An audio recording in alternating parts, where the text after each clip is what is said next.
What's up, Cougar Nation, and welcome again aboard the Hype Train podcast. I am your host, Joe Wheat. That's at Joe Wheat27 on Twitter. As always, with my boys Hunter Miller and Trevor Levitt, we are presented by Wilner and O'Reilly Immigration Law and Brethren.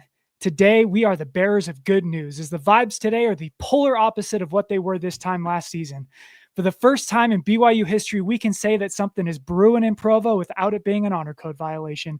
Bear witness, one and all, as the Grizzly veterans have been defeated in battle with BYU's right to bear arm. BYU will start a true freshman for the first time in modern history. He's a pioneer, 47. And I know what you are thinking. Can a true freshman really cook with everything A-Rod puts into the pan? Duh. He's going to get the ball out to his playmakers in space for some of that sweet, sweet Cody yak. That's Cody Hagan yards after the catch, by the way. And those fans up north can talk until they are blue in the face, because we will be unbearable when Bear Bachmeier rides Bear Bachmeiers and miles down University Avenue after he leads BYU to the playoff as an automatic qualifier. Man, that will feel oh so good. But what about when Ryder Lyons gets home? I'm not worried, because by the time Ryder is ready to play, Bear will be working on Sundays because the Bucks are in the mire. Gentlemen, we have a QB1. Bang. Bang. Well done.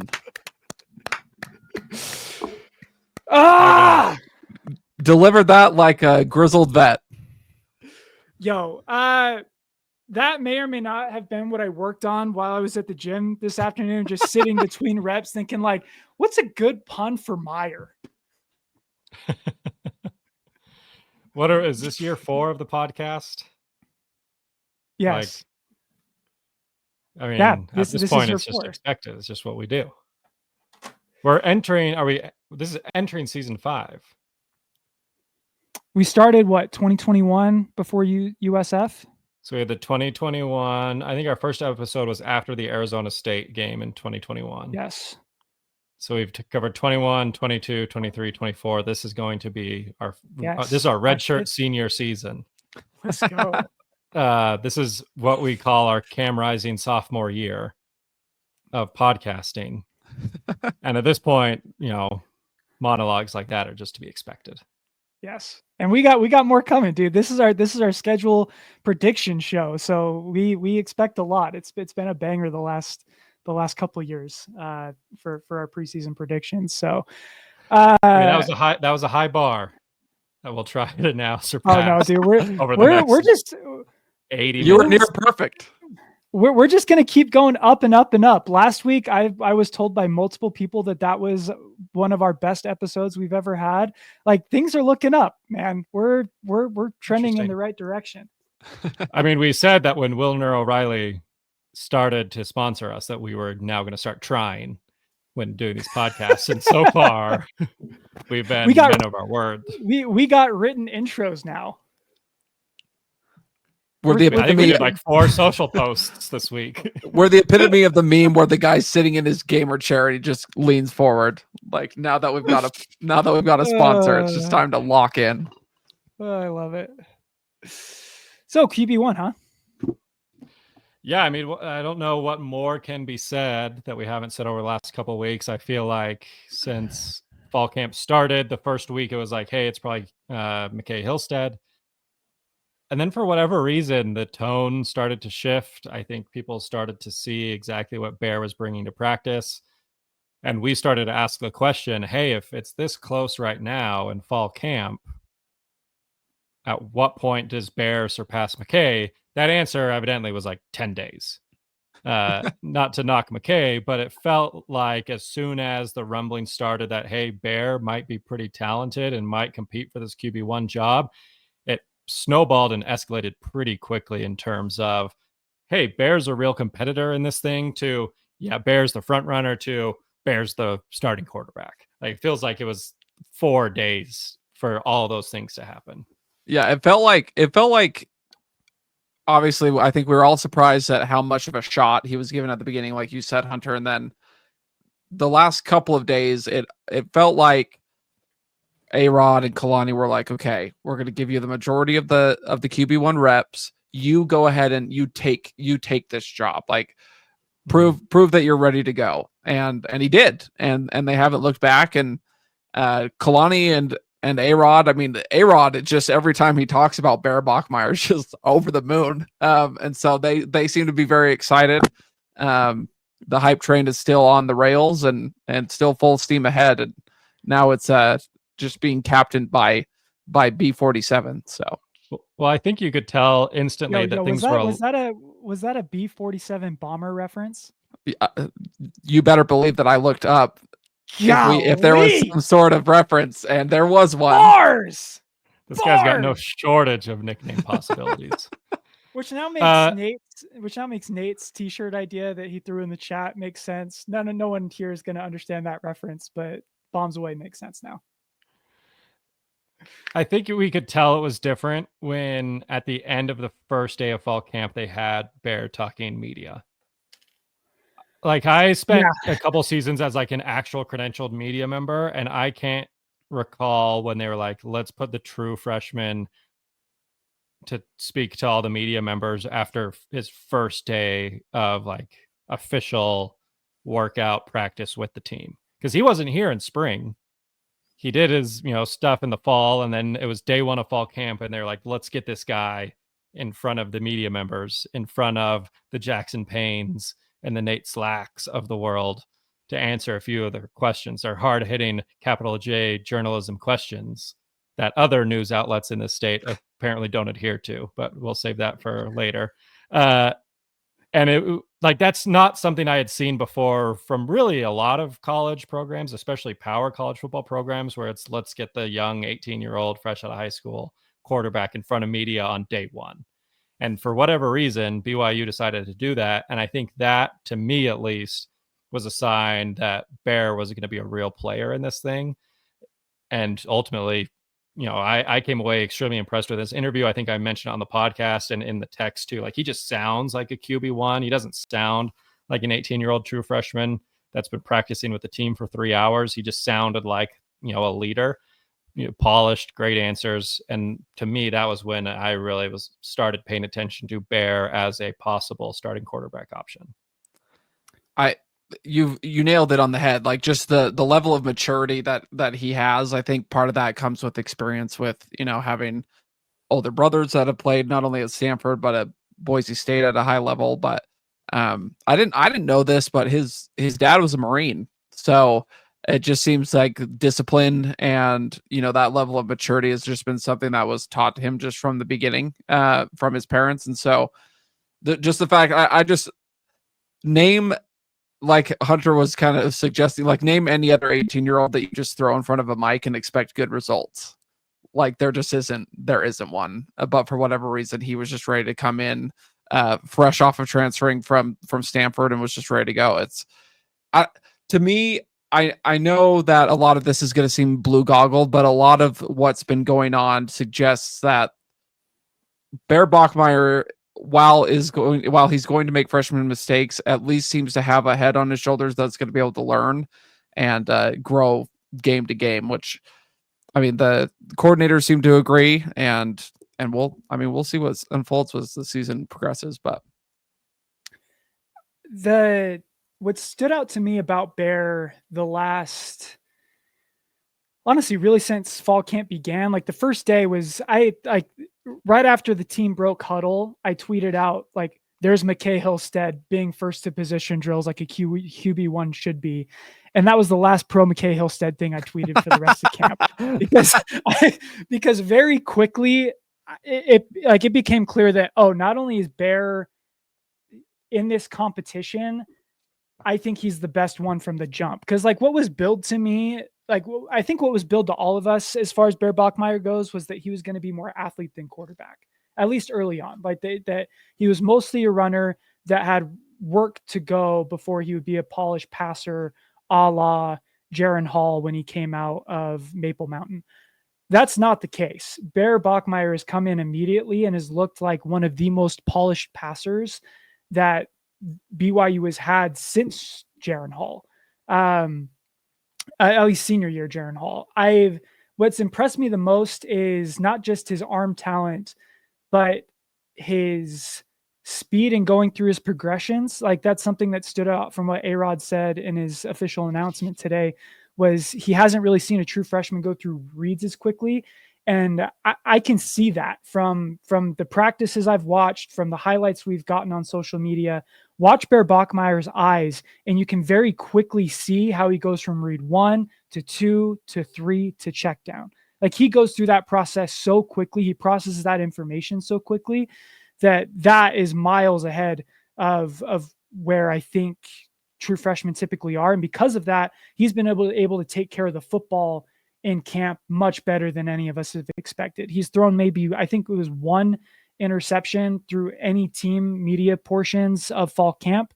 And that one was he held on to the ball too long because he was told not to scramble. And so he forced it into a window he probably shouldn't have. Other than that, he's had an extremely clean fall camp, which, again, as far as true freshmen go, is extremely rare. But I wanted to get your guys' take. This has been debated ad nauseum on social media, but what do we need to see from Bear Bachmeier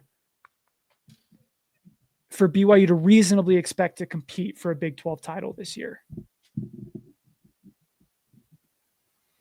For me, it's just like good decision making. We've talked about it ad nauseum of a game manager type quarterback, a mistake-free quarterback gets this team to, probably at least 7-8 wins. So if I can see him, I understand Portland State is probably the game to try those risky throws and try to just see what you can get away with and work on your craft. But for me, I want to come out on Saturday, August 30th, and just make him or watch him make the right decision. Watch him make the right reads. A-Rod said he's great at it, the best he's seen from a true freshman, and he, started Zach Wilson as a true freshman in 2018. If BYU can just get a level-headed Bear Bachmeier, which, by all accounts, he seems like a smart guy, a guy who's going to be able to, progress through his reads quickly, process what the defense is doing quickly, and then make that right decision. We won 10 games, in the regular season a year ago with a quarterback that didn't necessarily always do that. I feel like a quarterback that does do that, even if we remove some of the bigger play capabilities that Jake did bring, particularly with his legs, if we remove both of those things from the equation, I feel like it's a net neutral for BYU, and we're looking at another double-digit win season potentially where BYU competes for a Big 12 championship. Yeah, I think Hunter crushed it. I think Trevor, every time after I say something, Trevor immediately just praises me, and I need to say thank you, but yeah, and I just need you to you guys more often. You up, brother. I'm guessing you up. Trevor's like, oh yeah, Hunter nailed that one. Excellently said. I appreciate it. Yeah, no, you're good. I wouldn't say it if it wasn't true, but the thing for me what I would like to see is going to be a little bit more long-term in its fulfillment than, be it Portland State or even Stanford or ECU. We've talked about at length the fact that this season, like at least the first 6 games of the season, are set up perfectly for a quarterback to kind of figure out, like a new quarterback to figure out, his role in the offense, where his weapons are, who his go-to targets are. He's got a great, ample opportunity to test his arm, to test things against teams like Portland State, against Stanford, ECU. We'll see how Colorado looks, but throw in a bye in there as well. And I would just like to see some leadership from him. Like, he's an 18-year-old, but he needs to own that position. He is the quarterback. Like, he is the engine of the offense, regardless of how young or old or how experienced or inexperienced he is at this university. He's the guy. And so I want to see him take command of not only the huddle, but like pre-snap adjustments, or if like a route was ran incorrectly or at the wrong depth or whatever the case may be, he doesn't have to yell and scream or whatever, but like take care of those things. Like, make sure that your guys are accountable and doing what they're supposed to be doing.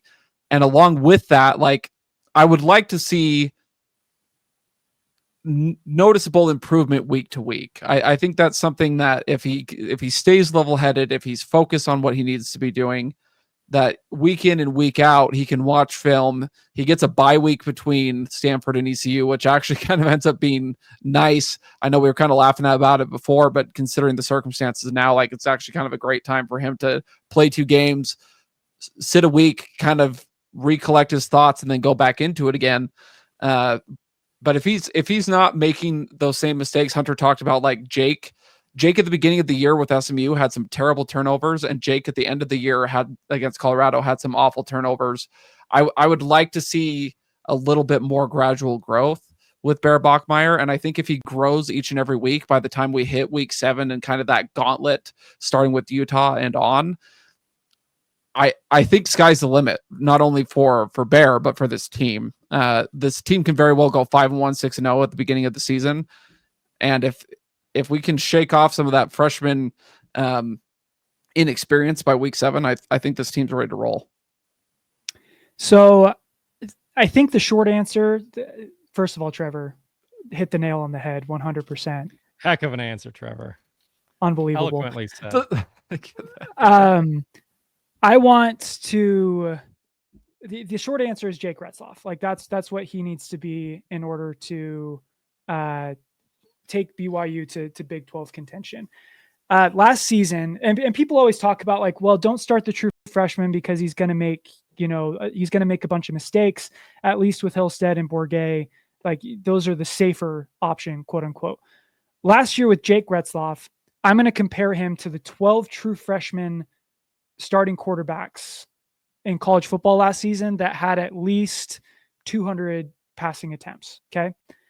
And I'm going to list off a couple stats, and I want you to tell me where Jake Retzloff ranks among the 12.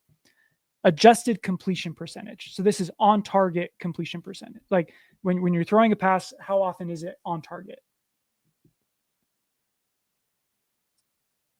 Can I hear the names of the quarterbacks first? Demon Williams from Washington, Michael Hawkins from Oklahoma, CJ Bailey, Dylan Raiola, Danny O'Neill, Anthony Calandria, DJ Lagway, Isaac Wilson, so on and so forth. So we're all over the map. I'm going to say he was 3rd. I'm going to say 6th. 7th among true freshmen and adjusted completion percentage. Big time, let's go with turnover worthy play rate. So of your passes, how often are you throwing a turnover or having a turnover worthy play? For reference, Jake's turnover worthy play rate was 4.1%. Higher in the rankings is better, I'm assuming. Or so a higher percentage, turnover worthy percentage. So a lower turnover worthy play rate is better. So the first place. Yeah, I'm just saying in the rankings. Okay, so number 1 is actually the least. Gotcha. Yes. 10th. Yeah, I'm going to say 9. 10th. Oh, nice. Baby. 10th out of 12. The only people he was ahead of was CJ Bailey, Isaac Wilson, and Deshaun Purdy from Charlotte. Big time throw percentage. So this is how many times are you making a clutch throw, a tight window throw, an NFL level throw that makes you go, wow. What Jake Retzloff's big time throw rate was 3%. Where does that rank among true freshmen?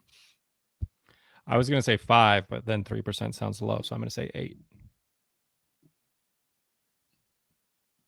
Maybe I'm just feeling like he was more clutch than he was, but I'm gonna say 4.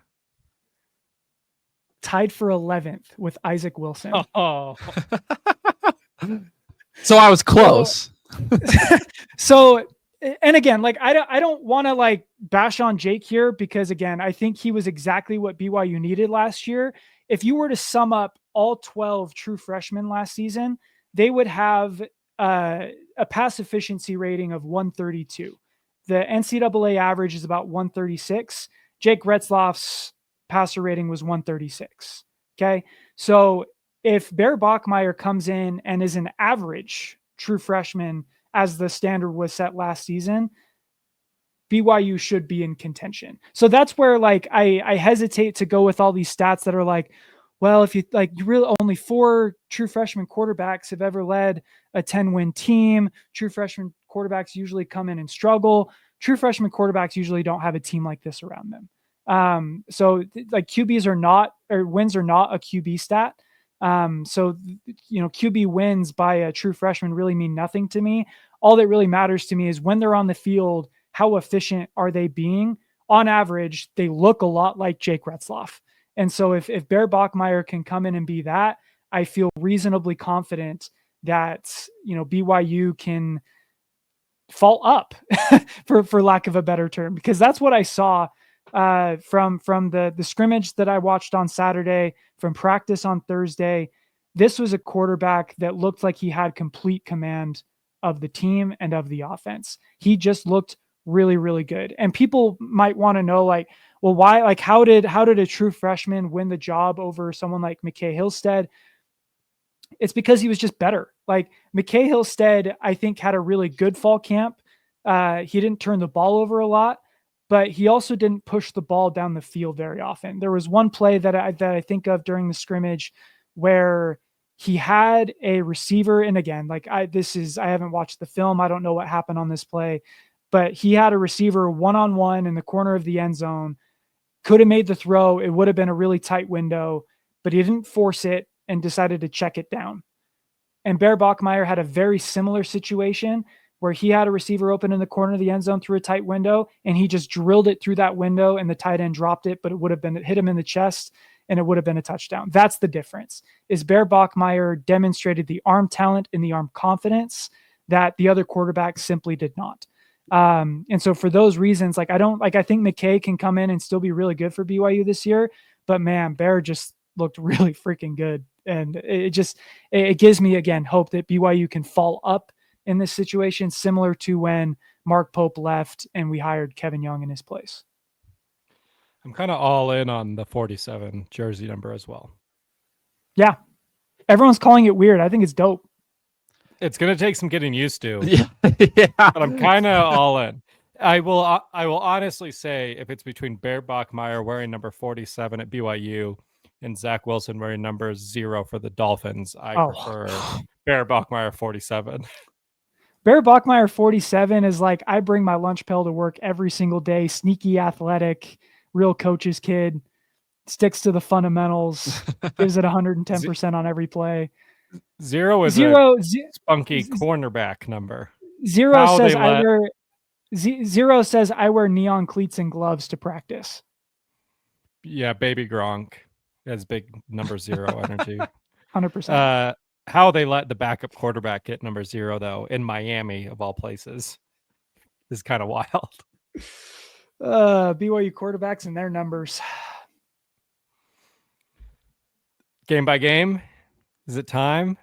It is time. I was going to segue into this. I feel really confident in BYU this season because the lead up to the gauntlet, to Trevor's point, is so manageable. So let's talk about it. Game 1 next week, BYU, Portland. Next week we'll be previewing Portland State. Next week. BYU, Portland State. BYU a 35-point favorite. What a difference a year makes. Who wins against in this matchup that is sure to give BYU fans heartburn because we don't get over anything, even if it did happen 10 years ago. Just flashbacks of 2017. Yes. In a game that they won and still came away being like, this is going to be a bad year. Yep. Yeah, I mean, BYU. I think college football fans win. Like, just college football's back, but obviously BYU takes this one. We'll get into the details more next week, but it's obviously a BYU win. The questions then become, what does BYU need to show for you to come away confident in their talent this year? Does BYU cover? At what point do the backups take over? These are the questions that surround a Portland State game that we'll dive into next week. But yeah, I mean, if anyone were to come on this podcast and be like, this might be a trap game for the Cougs, then you're officially replaced by Chandler as a host of this podcast. 100%. I think something like 45-10, people might think a 35-point spread is huge. That's 45-10 is pretty much what the projection is. I think that's reasonable. Portland State went 3-8 last year and gave up 35 points 7+ times. And this offense is going to be a lot better than almost anything that they experienced that year. So I would be pretty disappointed if McKay Hillstead isn't throwing passes by mid third quarter. Yeah. Stanford, S&P projects BYU a 17.5 point favorite over the Cardinal in a rare true freshman revenge game. It's funny you bring that up because I feel like, and really anyone that plays sports would relate to this, like you find kind of weird things to latch onto for motivation sometimes. And I think that's one of those where it's like, okay, our QB1 was at your place. Now he's ours. And now it's time to take you behind the woodshed and, teach you a thing or two. So I think revenge. What's the revenge to like time at destination scale of like he was there for 10 days? 17.5. He makes their life hell for 60 minutes. I'll take it. Well, half the time the defense is going to be on. Sure. 30 minutes. 30 minutes. So I saw this, I got this take from a friend today. It's actually a Utah fan, but I thought it was kind of hilarious. People are lamenting that Bear Bachmeier didn't have the opportunity to have a spring ball at BYU, and that's going to put him behind. What better way to prepare for the season than to spend 10 days throwing against one of the teams you're going to be playing this year? Who's their head coach? Frank Wright? I have no idea. It's chaos over there. Dude, so Troy, if you're not aware, when he left, the coach isn't even the same person as when he left, right? I don't know, but if you guys, well, that's what, because it was the old Utah offensive coordinator who then went to like Sacramento State, Troy Taylor. Was he Troy Taylor? Taylor? Utah OC? I didn't know that. He was Utah offensive coordinator. No wonder he got then went to Sacramento State, and then he was the coach at Stanford for like 2 years. Andrew Luck becomes the GM, and is like day 2. He's like, "You're out of here." It's like middle of spring camp. There was some problematic things going on within the Stanford football program that led to his dismissal. But he got dismissed in the middle of fall camp. They were pretty much begging Bear Bachmeier to stay. He didn't want to be a part of that dumpster fire. He knew there was a starting job waiting for him a couple hours to the east. To be fair, you're acting like Andrew Luck calling it quits on a guy at a really weird time is not totally in his wheelhouse. As you're kidding. If there's one thing Andrew Luck knows. With the quitter in him, I'm a little afraid of which side Captain Andrew Luck was fighting on in that war. But Stanford has got to be the weirdest like college football program maybe ever, where you just like happen to have 2 of like the all-time dominant college quarterbacks. You were just like awesome for like a small little stretch, and then just like complete irrelevance outside. Well, and Christian McCaffrey, like they had all sorts of dogs. Since 2021, so last season BYU won 11 games. Since 2021, Stanford has won 12. It's crazy. Like, how do you like 4 seasons? For a quarterback still go to the NFL. It's so wild. Like, I understand the whole like grades aspect, but like Stanford's a very appealing school. It's in a great location. You were in the power conference forever. You've had very famous and now rich alumni. How can you have zero ability to like sustain success beyond these little flashes in the pan? It's weird. Institutional priorities. Yeah, they can't fill the stadium. There's student bodies, a bunch of weirdos. Yeah, like their fans in the Pac-12 are talking about how football games are an excellent opportunity to develop research relationships between professors. I can't imagine why that program would fail. Stanford returned 73% of its defensive production from last season. 73% of bad is still bad. What was the defensive production? They're projected to be 92nd in defensive efficiency according to SP Plus. Perfect P4 opponent that you want your true freshman quarterback to play. I got BYU winning that 35-13. Yeah, Cougs. Cougs, man. ECU. Another game that's going to give BYU fans heartburn. If I had a dollar, if I had a dollar for every time BYU fans bring up, well, it's, this is a trap game. That was one of our questions last week. What if BYU comes out uninspired? They're coming off a bye week. They have college football playoff hopes and dreams. They're just better than ECU is. Give me the Cougs. It's the hot flashes of throwing to Mason Wake in the flat on like a 4th and 8 at home against ECU. They're just like, well, ECU, they're a powerhouse. Who else can come to Provo at night and win, if not for the best of the best? The Pirates. I can't help but think that, one of the maybe unforeseen benefits of having Bear Bachmeier is just, you just got to feel like everyone on that team is going to come into most games just locked in. Like, this isn't like Bear Bachmeier, some fifth year senior who's been there forever. And so everyone's like, oh yeah, we've got this.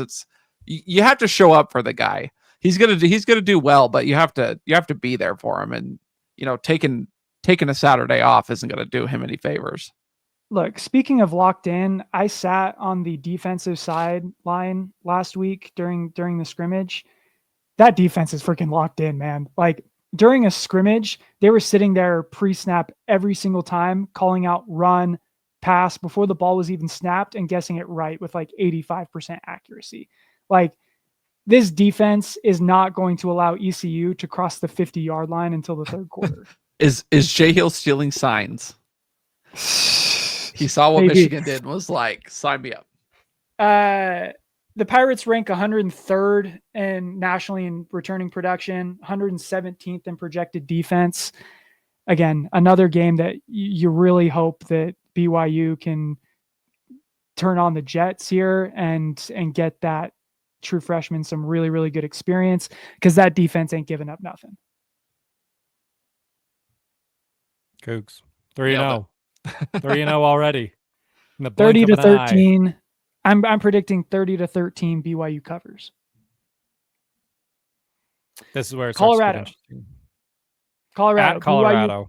At Colorado, BYU projected 1.2 point favorite. 1.2 points. I'm going off SP plus. So if you take the difference, I was like, I'm not a betted man, but I do know. I don't think they do the spread in 0.2. We'll call it 1.5.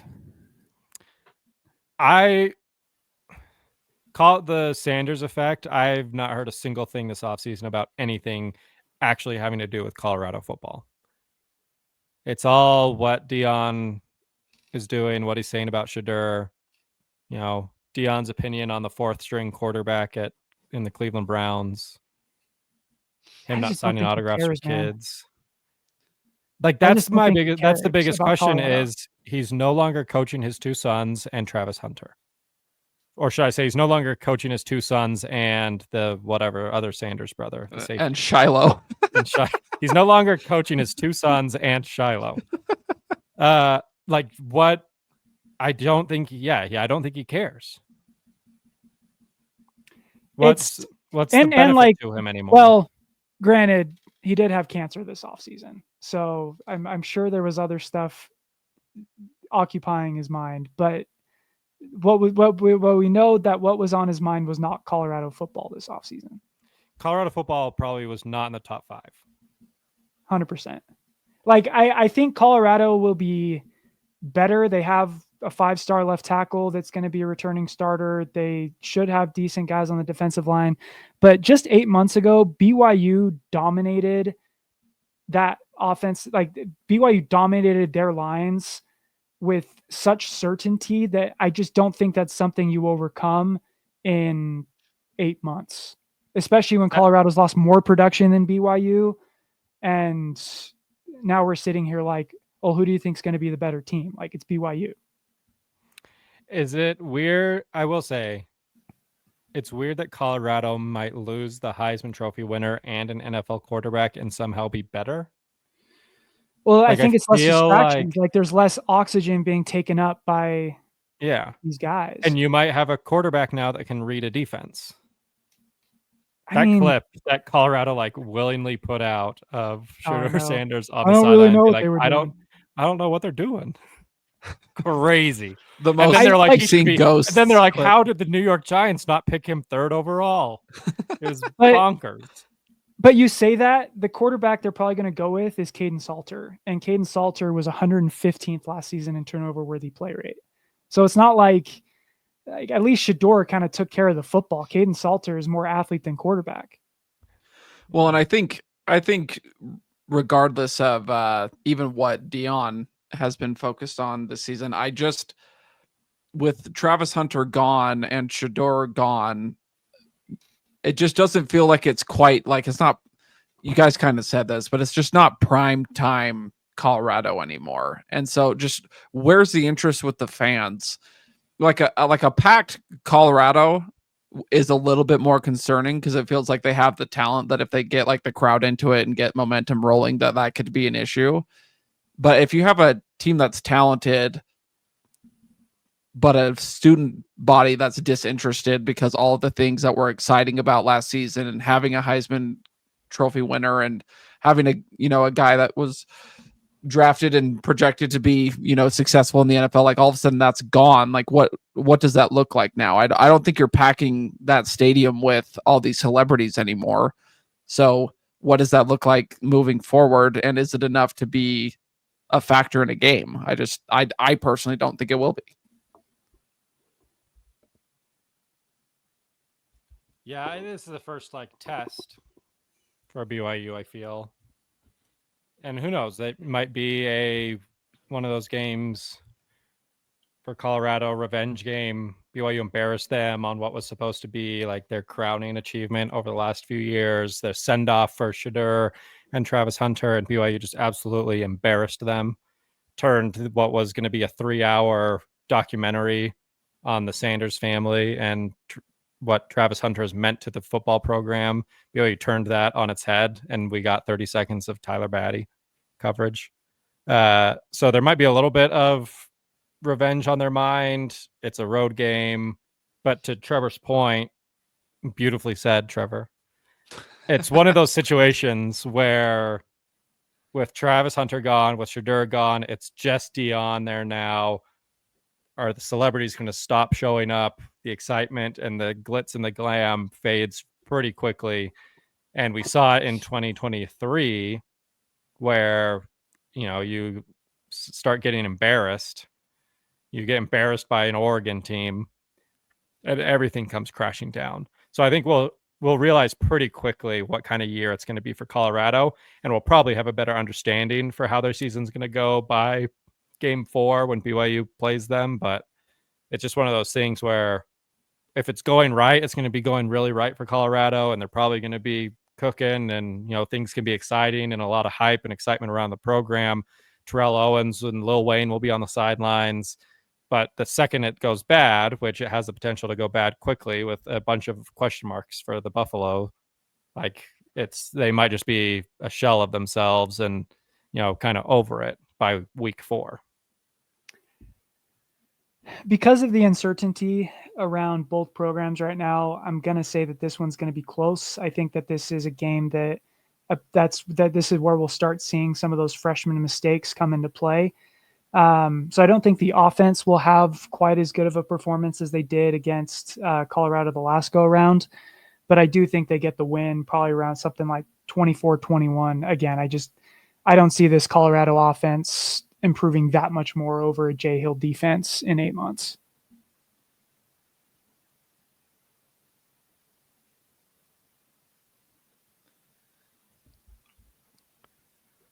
West Virginia. Can I read a quote? That's all to say. That's all to say, Cougs. Yes, I think we all agree. 4. It sounds like West Virginia. We're not the only ones who watched Tavon Austin highlights in the offseason, because West Virginia decided to bring back Rich Rodriguez of Pat Smith, Noel Devine, Tavon Austin fame back when West Virginia was really, really good at football when we were all in high school. He doesn't seem very happy with the condition of his team right now. I feel like every time he speaks in fall camp, he's saying something so hilariously disparaging about his team that I don't really know how you play for a guy like that. So this was day 2 of camp.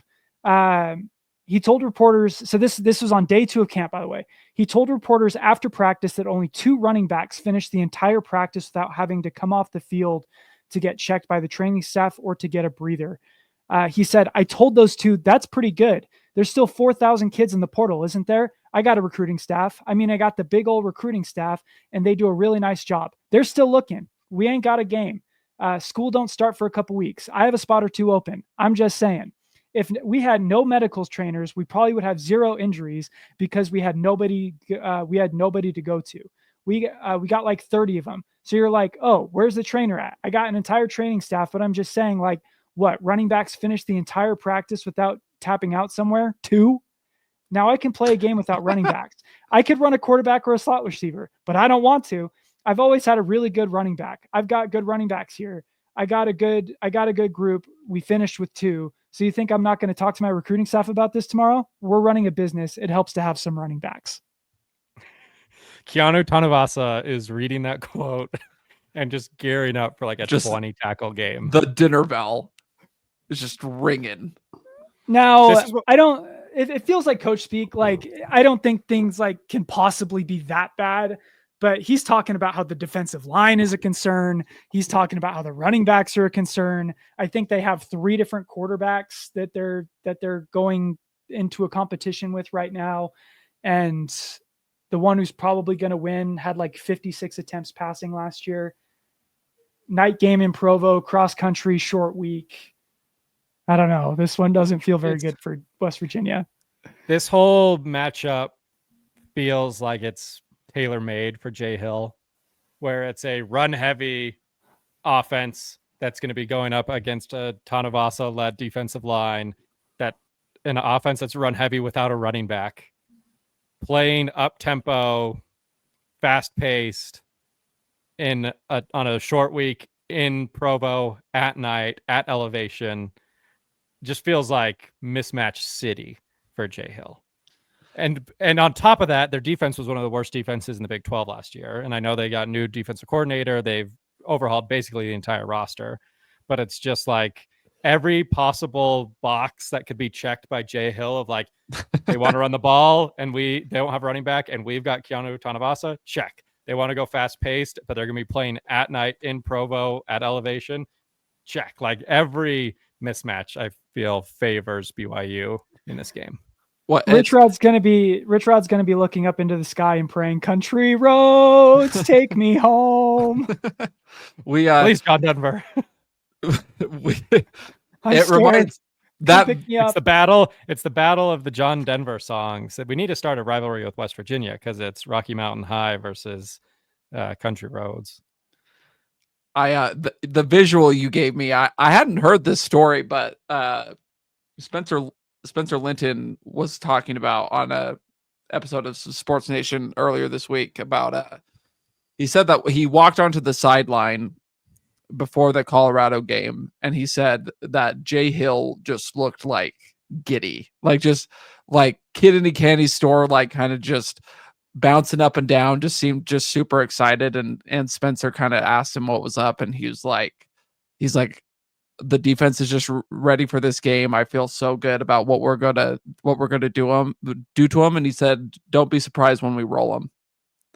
And that just feels like kind of this situation. There's gonna be, I think, a measure of revenge as well for 2023, because I mean, BYU got smacked in Morgantown, and I think this feels like a perfect opportunity not only for Jay Hill but for the rest of the team to get a little measure of revenge. I will hand up with the acknowledgement that this might be not very hype train of me. This feels like a game where if it was in Morgantown, I'm feeling trap game, but it's not. So I'm confidently Cougars by 1 billion. Spread's 10.5 projected. I'm going to say 34-21. BYU covers. I like it. Speaking of cover, if you need a law firm that's going to cover you in a difficult time, Wilner and O'Reilly Immigration Law. Need help with immigration? Wilner O'Reilly has 26 years of experience, a former immigration officer, and a reputation you can trust. They serve professional athletes, entertainers, Fortune 500 companies, families, and BYU students. They treat every case with the same level of care. They speak 10 languages, including Spanish, and consultations are free. Hype Train listeners get exclusive free access to consultations, no strings attached. Go to WilnerO'Reilly.com, mention the Hype Train, and to connect with the team that gets results. Trevor, your prediction. My prediction for West Virginia. I mean, I'm rolling with Wilner O'Reilly. They're covering. Let's go. Arizona. This one, if BYU is going to lose one in this first 6, it feels like it's either going to be Colorado or Arizona. And it's all just kind of depends on how Bear plays, in my opinion. I don't know. Do you guys still believe in Noah Fafita? He enough that he scares me a little bit. If you're ranking the quarterbacks BYU is going to face this year, he's probably in the top 25%. I think that defense loves the idea of playing Noah Fafita, especially without Teteroa McMillan. What if Noah Fafita's comp is Tanner Mangum with the size of Riley Nelson, where he came on? That's a bad comp. Not it's a bad comparison. It's that's not the comp you want. But he comes onto the scene, sets the world on fire. Everyone thinks he's going to be the next great thing. And then he goes through a coordinator switch. He goes through a huge coaching switch. And that coach just doesn't fit his skill set whatsoever. And his career completely falls off of a cliff because of it. That kind of feels like what's happening to him. Because he was awesome under Jed Fish. And now with Brett Brennan, he was bad last. Worse. I mean, Jake Retzloff wasn't bad, but Noah Fafita was 12 out of 16 in terms of Big 12 quarterbacks last year. And he's on his third offensive coordinator in 3 years. Yeah, pretty much no returning receivers. Yeah, it's a lot of true freshmen. You've got true freshman wide receivers, true freshman running back. You've got true freshmen, basically on several key positions across Arizona's entire roster. That it's a lot of new faces around Noah Fafita, which, in year 3, you want a little continuity. And so far you've had 2 head coaches, 3 offensive coordinators, and now your go-to guy that you came up with at Arizona is in the NFL, and he can't bail you out anymore. I agree with you, Joe, where if BYU is going to drop one of these first 6 games, this feels like it might be the one. Again, road game, Power 4 conference rival.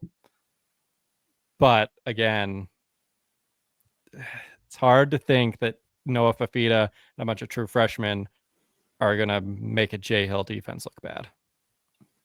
This is one of those games where it's kind of Bear. Yeah, I think it rests on the shoulders of Bear Bachmeier. Yeah, and BYU loses, it's because he throws 3 picks. And that's the reason for concern, because Arizona wasn't good, but they were also decimated by injuries on defense. They were missing 4 of their best guys in the secondary last year when they came to Provo. They ranked 15th in returning production on their roster. And it was a roster that was projected to be a Big 12 contender last year. So it's not I don't think Arizona is devoid of talent. I think they just had bad injury luck and their coach was bad. I think their coach is still bad, but I think this defense could potentially still give Bear Bachmeier some problems if he's not careful. I think BYU wins, but they don't quite cover the 4.5 point spread. They also have 5 of their first 6 games at home. So they're not going to be traveling a lot. They're going to be, basically in Tucson for 2 months, fresher legs, not going to be as tired, worn down at the midway point of the season like other teams like BYU will be, where you've already gone cross country, you've gone to Colorado, now you're coming down to Arizona. So I think for all those reasons, it gives me a little bit of pause. I'm not as confident in saying a BYU win as I am for some of these other games, but I mean, I still think BYU is the better team, and I have more faith in what they're going to be able to put out onto the field. So I'm going to say Cougar victory, but I agree with you. If they win, I don't think they cover. It's probably ugly, kind of might be a Baylor-esque game from this past year where you go in saying BYU should win, and then you find yourself in the middle of the fourth quarter and you're thinking, how are we only up 3 points right now? And then you're relying on a late interception turnover by the other team to secure the win, but you're uncomfortable for the entire game. Yeah, I feel like this is a dub. I just don't think one of the biggest things for me, I already talked about with Colorado, but it's atmosphere. Like for Bear Bachmeier, in my opinion, to be uncomfortable, it's going to have to be a combination of like he's at practice consistently played arguably the best, if not one of the best defenses in the Big 12. For him to be uncomfortable, I feel like it's going to have to be a mixture of a defense and the environment in which he plays. And I just don't know if Colorado or Arizona is going to just bring it like that. And for me, if you don't get both, then I think he's in a good spot to make other teams pay. That brings us to the game everyone wants to hear about. I hate this game, dude. There's nothing I hate more than the Holy War. And this year, it's going to be especially bad. The toxicity is going to be off the charts. Golly, this has just gotten worse. Like they tried the whole fan right, by the way, like last season. And then their athletic director walked onto the field in the middle of the Literally. game. Yes. It was an SNL skit in real life of their president being like, let's be good fans. And then immediately 48 hours later, it's their athletic director cussing out an official in the middle of the field during a live play and then crying about the conference afterwards on the podium. And then someone throws a water bottle and knocks out our cheerleading coach. Like, what are we doing, guys? Things aren't going to change up there until they get new leadership at every level. People wonder why Utah fans or like BYU fans, you might wonder why like Utah fans feel so petty. It's because the moment their head coach is told, hey, you have to actually release your injury report week to week, his response is, okay, well, I'm just not going to release a depth chart now. It's just like, what is wrong with you as a person? It's just so petty. Did you just never watch those sportsmanship pass it on commercials? Do we need to go get Alex to come and teach you about what fair play means? Like you're out here complaining about every little thing while you're also trying to get every little advantage over these teams that you proclaim to be so superior over. But yeah, it's the depth chart. That's what's going to give you your advantage. You know where he didn't learn that? Lavelle. Like he hates his own fans. Like Utah, you treat this man like he's God. You really do. And he hates you. This is literally like a Greek mythology type relationship with deity that you guys sacrifice everything humanly possible for this man. And he just gives you lightning strike after lightning strike. And he's like, yes, take it. Where's my goat? And they thanked him for it. And the media, I won't name names, but when one of them's like, well, if we've learned anything from Kyle, it's that he can get under people's skin. It's like, congrats. This is the legacy that he's going to leave behind, is that he knows how to bother people. It's like the same legacy you're leaving as you enter the Big 12. But that's what they like. They like that more than like they will take that over actual Rose Bowl victories. They don't actually want to know who on their team is starting or playing at what position. They're like, forget a depth chart. How many people can we try to rub the wrong way? That Kyle Whittingham, he's so cool. He won't release a depth chart. Pants and he won't release a depth chart just because you tell him he has to. What a rebel. Golly. It's Just it literally every is like stereotype. it's the epitome of what like Utah fans are, right? Where it's like, no, you are this thing. You are BYU fans. You just like are slightly different and rebel 2%, and they're like, wow, so cool. He's not like other guy. He's not like other girls, you know. It's crazy. He doesn't like he'll- drama. he'll- He's not into drama while going out of his way to create every dramatic moment possible. he'll cuss a couple times, you know. He's not like other LDS football coaches. That's I someone like a little bit of edge. That's our Utah preview. BYU. So anyway, Cougs by $1 billion. Utah sucks, man. Yeah, Jason, like maybe their offense is going to get better. They're starting John Henry Daly at defensive line this year. They got Devin Dampier talking about how he has 8 seconds to throw sometimes in the pocket, which first of all, in order to know that's true, there are 3 things that have to happen. A, your defensive line is, I don't care how good your offensive line is, your defensive line has to be so bad that they get no pressure. B, your wide receivers can't get open. And C, it takes you 8 seconds to read a defense. Like the ball needs to be, if you have that much time, the ball needs to be out in 2.5 seconds. I don't care how much time they give you. You can't know that you get 8 seconds in the pocket. You can't know that because that means something else has gone horrifically wrong. Cougs by 50. You mean to tell me their safety that's also playing wide receiver can't get separation in 8 seconds? Well, they're only doing that because Dampier feels most comfortable throwing to defense. 8 seconds for an incomplete pass. Incredible work. A jump ball. He probably jump jumped. Yeah, pass. dang it. Joe beat me to it. Yeah, Cougs by $1 billion there. Iowa State. We just don't take that one seriously. Iowa State. The frauds. Which Absolute BYU, frauds who took our spot. BYU is favored against Utah according to SP Plus, by the way. Anyway, Iowa State? BYU's favored in the first 7. Yes.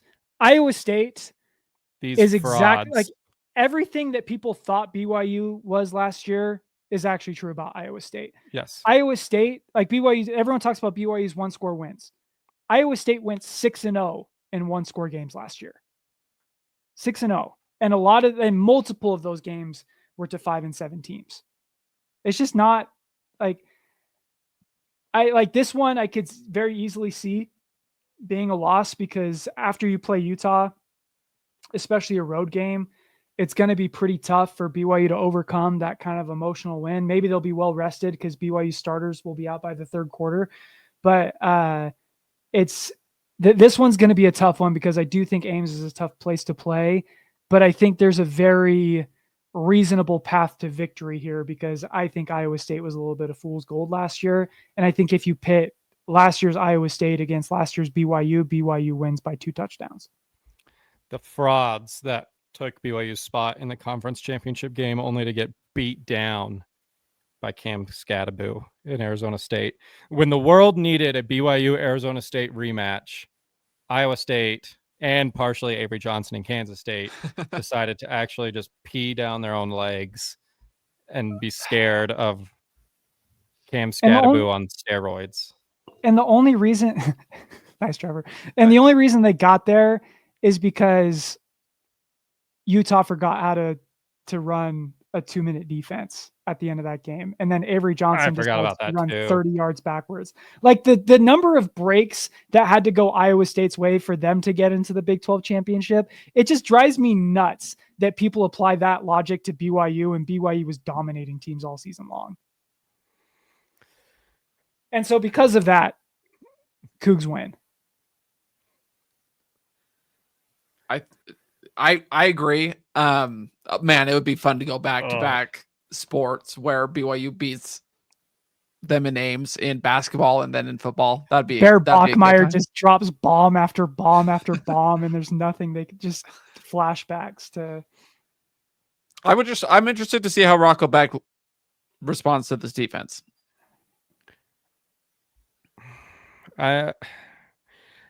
Since I do take this seriously, I'm going to say this is a loss. My head says it's only because solely because it's a road game after the rivalry weekend. Like this feels like such a letdown. It's a scheduling game. loss for sure.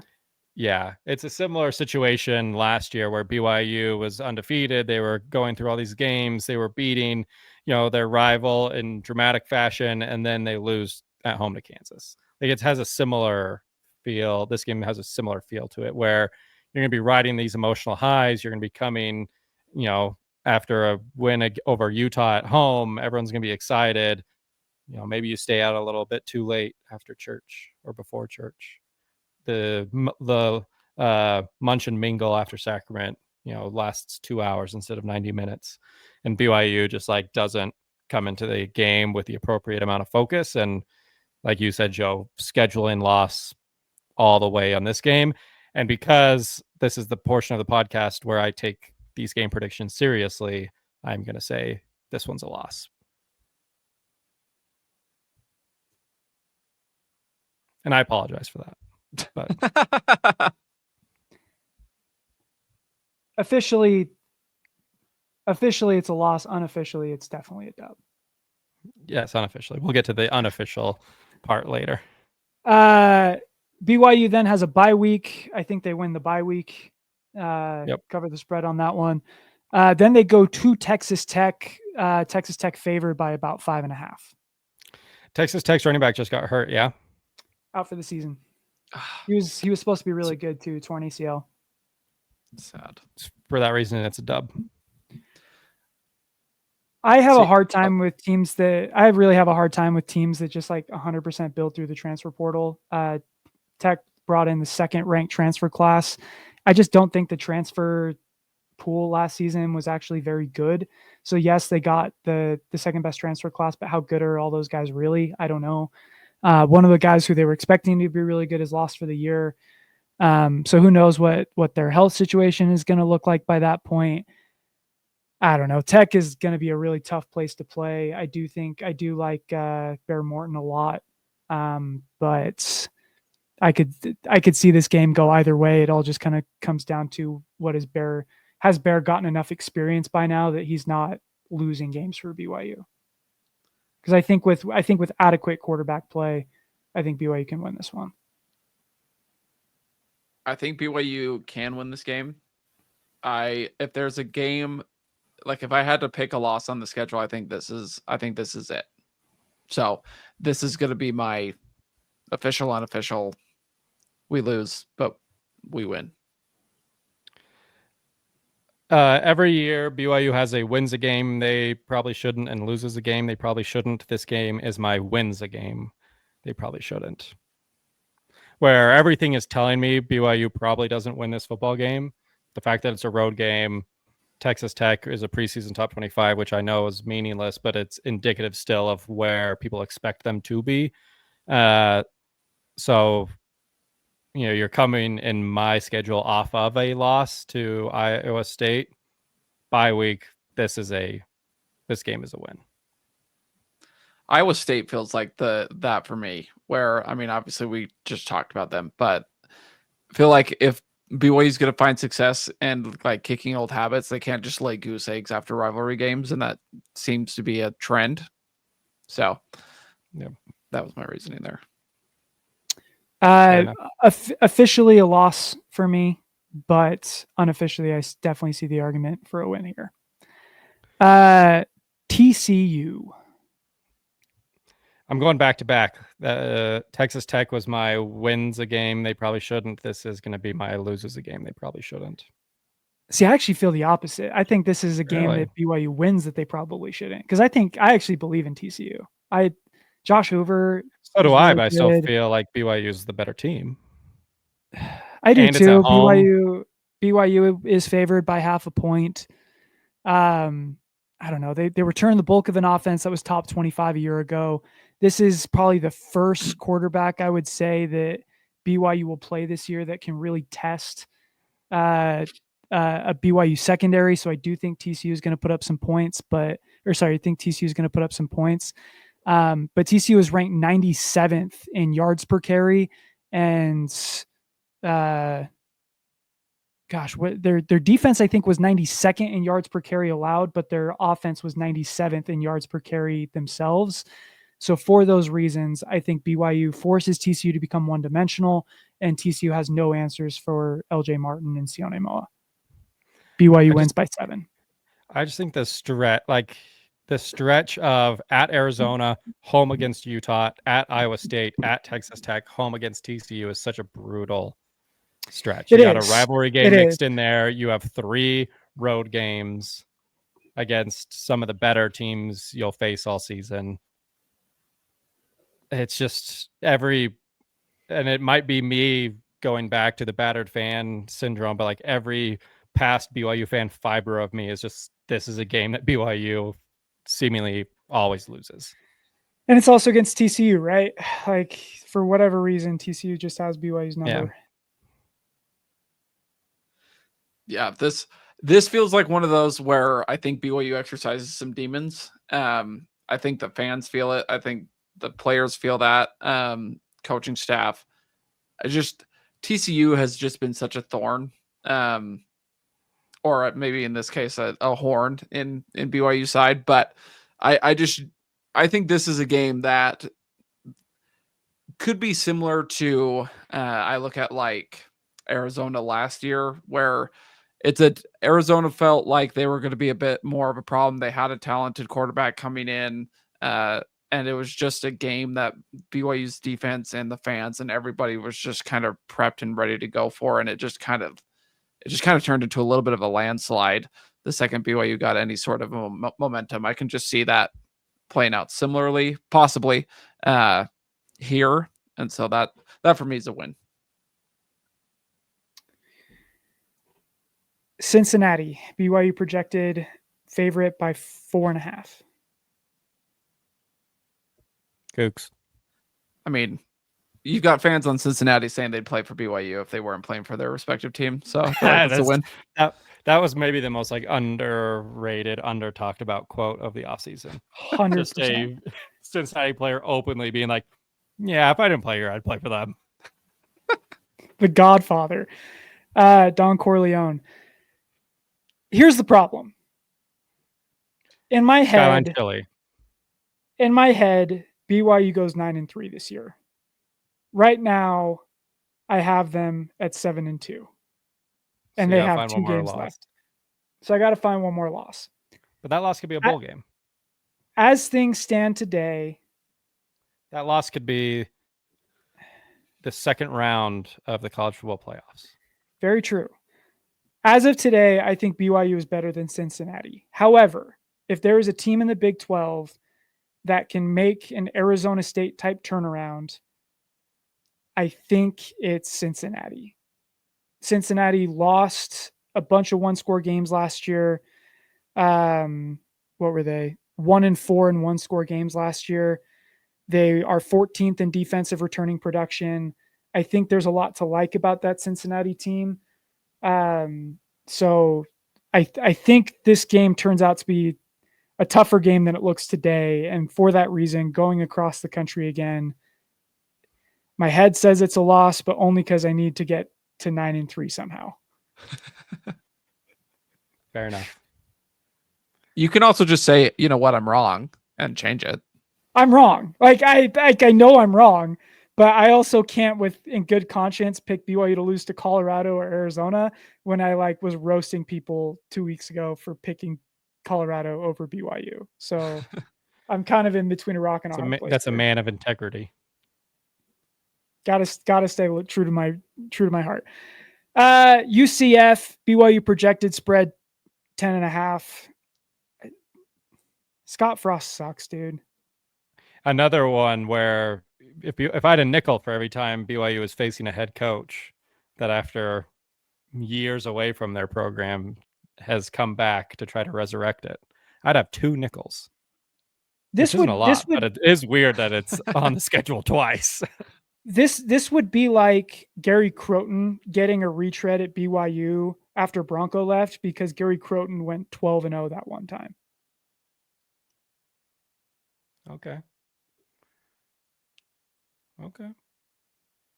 Like that's basically what Scott Frost was, because Scott Frost has been a head coach for 7 seasons and has one winning season. They should have just brought back Blake Bortles.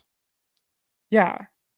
If that was the plan. But like that UCF, like don't get me, that UCF team was awesome, but like it was an awesome UCF team. I freaking loved it. They had a linebacker with one arm, like freaking ballers. Yeah. But again, like Scott Frost just isn't that good. They're coming across the country in late November. Their season's probably over by that point. Well, imagine having to go from Orlando, Florida to Provo, Utah on like Thanksgiving. Like they're just collecting a paycheck and trying to get out of Provo as soon as possible. This feels exactly, and it's funny because it's in the exact same spot, exact same scenario. This feels a lot like Houston coming to Provo last season. Yep. Like even if you're gaining any sort of momentum, it comes to a complete halt at 37 degrees at 8 p.m. kickoff against BYU in Provo at altitude. Like it's just, that game was a little closer than it should have been, and it was a little uncomfortable at times, but just at the end of the day, like the elements and everything will just kind of break your will. And I think BYU is going to have things to play for at that point, and UCF won't. And I think that ultimately is going to be the final nail in the coffin. It's easy to keep a game close until you get speared into the frozen turf of LaVell Edwards Stadium by Jack Kelly, and you look up to see that it's past midnight on the East Coast. And I eloquently, beautifully said, Trevor, took the words right out of my mouth. That this feels a tad patronizing at this point, where it feels like this is a game. It might be close for a quarter and a half, and then just a big turnover. BYU ends up running away with it. BYU by 24, 34-10 is my prediction. BYU finishes 9-3 and a CFP ranking for the second straight season. You know what's wild? I was just thinking about it. Since they both joined the Big 12 in 2023, I don't think UCF's beaten BYU in basketball or football. No. And remember when everyone thought UCF would be the program that would come in and be what BYU has been right off the bat? Like, what a crazy situation UCF is in. To have to go from Gus Malzahn, who I actually thought was pretty good, to a retread of Scott Frost just to try and recapture one magical season. Like, just weird stuff all around. All right. It is time. So you have BYU 9-3. Trevor, yes. What did you have BYU at? 11-1. Ooh, I like it. I am at 10. Look, compared to the last 3 seasons, it's 100% more losses than the last 3 seasons combined. I was surprised when I went back and listened to last year's season preview, and I had BYU at 8-4, and everyone was like, "Holy smokes, you are high on the Cougs." So 11-1, I think they surpassed my expectations. I think they surpassed your expectations. I had BYU at 10-2. I had losses to Iowa State and TCU. But boys. But here's the problem. You might think that's blue goggled if you're listening to this.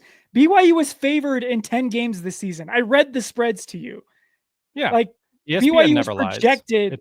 No, like this is SP plus. This is FEI. Like, give me the predictive metric that you want, and it will tell you BYU is favored in at least 9 games this season. So it's not blue goggled at all. No, it's not blue goggled. So now, with that in mind, what is blue goggled? What is blue goggled? The officially unofficial Hunter Miller game by game preview as presented by Wilner O'Reilly Immigration Law. So I had BYU at 10-2. Like I said, at Iowa State, a loss. Home against TCU, a loss. But boys, that the closer I look at this year's schedule, the more I'm liking how it shapes up for your BYU Cougars. I mean, you start off with Portland State. Portland State's so bad that I almost feel mean for roasting them. But if you can't beat the 2017 BYU football team, then you're not coming close in 2025. Cougs by $1 billion there. Stanford, they have as many mascots as they've had football coaches since Easter. It took Bear Bachmeier about 15 minutes before they realized that the program is going nowhere. And for a school full of nerds, you'd think that someone would be smart enough to realize that coming to Provo is a bad idea. So here's some math for you. Cougs by the square root of 10,000.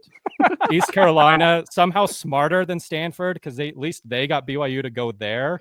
The nicest thing I can say to them or about them is that East Carolina is at least they're not Coastal Carolina. That's a dub for BYU. Colorado has as good of a chance at beating BYU as Shedeur Sanders had of beating a 50-year-old Joe Flacco in a QB competition in Cleveland. 0. BYU is going to have Colorado waiting for the game to end like Travis Hunter outside a Colorado frat party. Oh, BYU man. by $1 billion.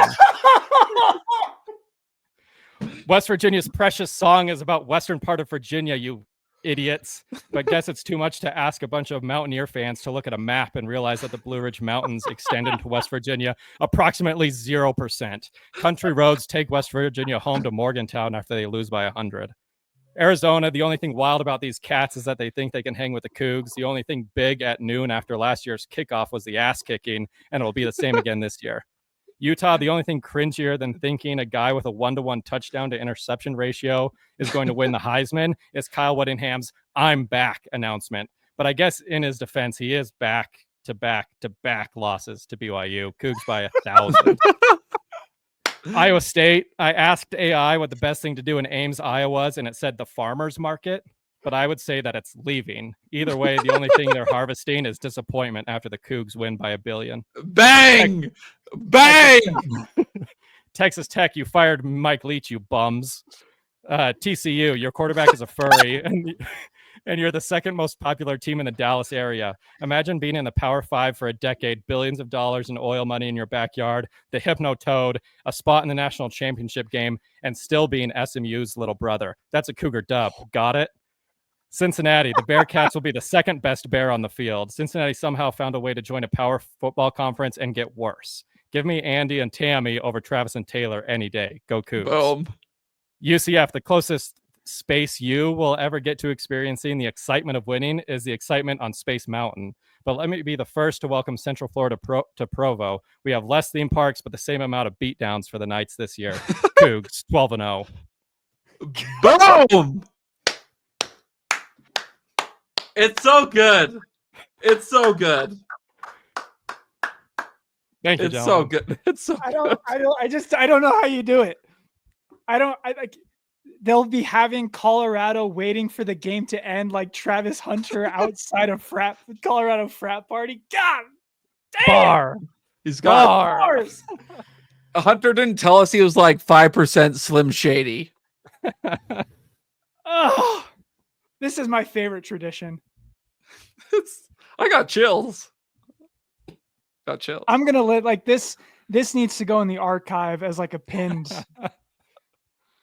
Like if you want the Hype Train podcast, this is the epitome of what we aspire to. If you could explain the Hype Train podcast to someone in 2 minutes, what would that 2-minute clip be? It's either me and Joe yelling at each other over Austin Collie versus Brian Logan, a 35-year-old Austin Collie versus a 32-year-old Brian Logan, or it's this. Or it's Trevor's biology reference in the early days. Dude, it feels like a perfect way to end it, honestly. What more is there to say, gentlemen? BYU's not losing a game after that. Cougs by $1 billion.